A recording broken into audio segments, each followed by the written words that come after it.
Hello बच्चों, आज हम अध्याय पृथ्वी की गतियां के भाग 2 पे चर्चा करेंगे। तो बच्चों, इस वीडियो में हम चर्चा करेंगे परिक्रमण गति का महत्व पर। तो चलिए आगे बढ़ते हैं और शुरुआत करते हैं परिक्रमण गति के महत्व से। बच्चों, सबसे पहले हम शुरुआत करेंगे उत्तर आयनात अर्थात समर सोलेस्टाइस से। बच्चों, जैसा कि हम जानते हैं, पृथ्वी की परिक्रमण गति एवं अक्ष के झुकाव के कारण ही ऋतुओं में परिवर्तन होता है, जैसे गर्मी, सर्दी, वर्षा एवं शरद ऋतु। बच्चों, 21 जून को जो है उत्तरी गोलार्ध सूर्य की तरफ झुका होता है, अर्थात सूर्य की जो किरणें हैं कर्क रेखा पे सीधी पड़ती हैं। इसके परिणाम स्वरूप इन क्षेत्रों में अधिक ऊष्मा प्राप्त होती है, जैसे कि आप चित्र में देख सकते हैं। बच्चों, ध्रुवों के पास वाले क्षेत्रों में कम ऊष्मा प्राप्त होती है, क्योंकि वहां सूर्य की जो किरण है वो तिरछी पड़ती है। चलिए अब हम आगे बढ़ते हैं। आगे बढ़ते हुए हम अपनी चर्चा परिक्रमण गति के महत्व को जारी रखते हैं। बच्चों, हम चर्चा कर रहे हैं उत्तर आयनात अर्थात समर सोल्स्टाइस पे।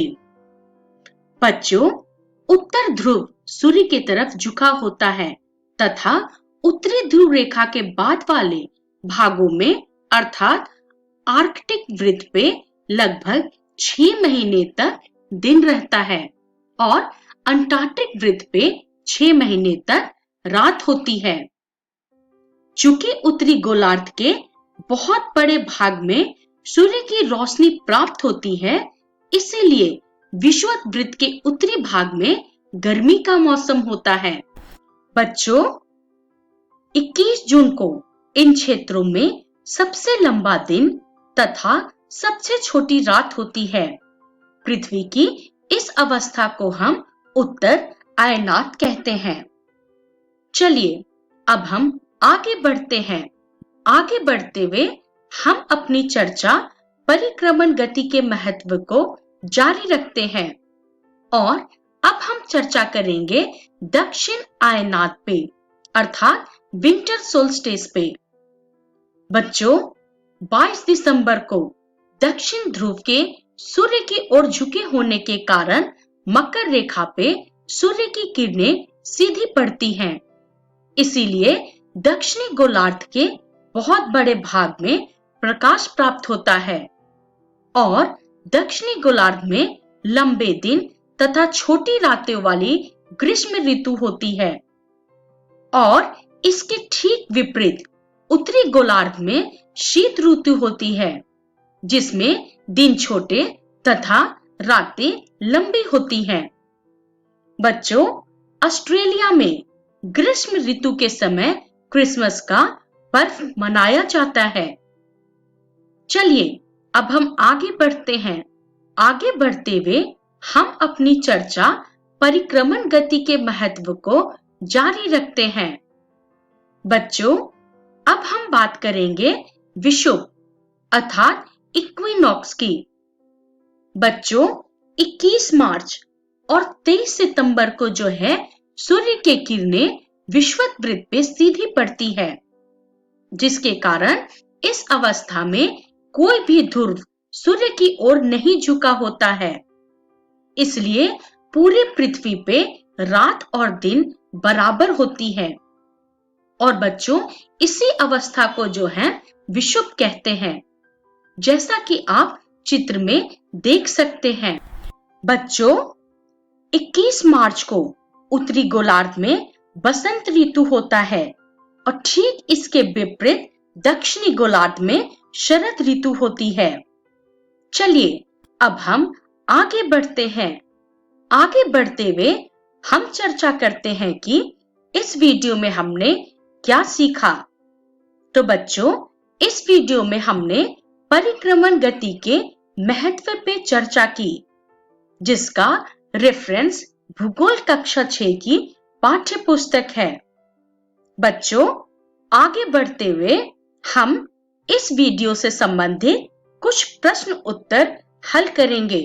तो चलिए शुरुआत करते हैं हम अपने पहले प्रश्न से।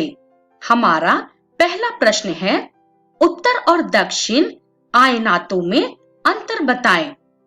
तो बच्चों, इसका उत्तर है, उत्तर आयनात जो है 21 जून को होता है, जबकि दक्षिण आयनात जो है 22 दिसंबर को होता है।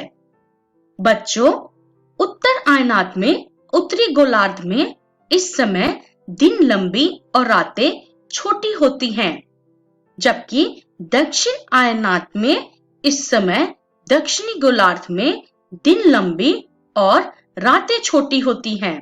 बच्चों, उत्तर आयनात में दक्षिणी गोलार्ध में इस समय जाड़े का मौसम होता है, जबकि दक्षिण आयनात में उत्तरी गोलार्ध में जाड़े का मौसम होता है। बच्चों, उत्तर आयनात में उत्तरी गोलार्ध में गर्मी का मौसम होता है, जबकि दक्षिण आयनात में दक्षिणी गोलार्ध में गर्मी का मौसम होता है।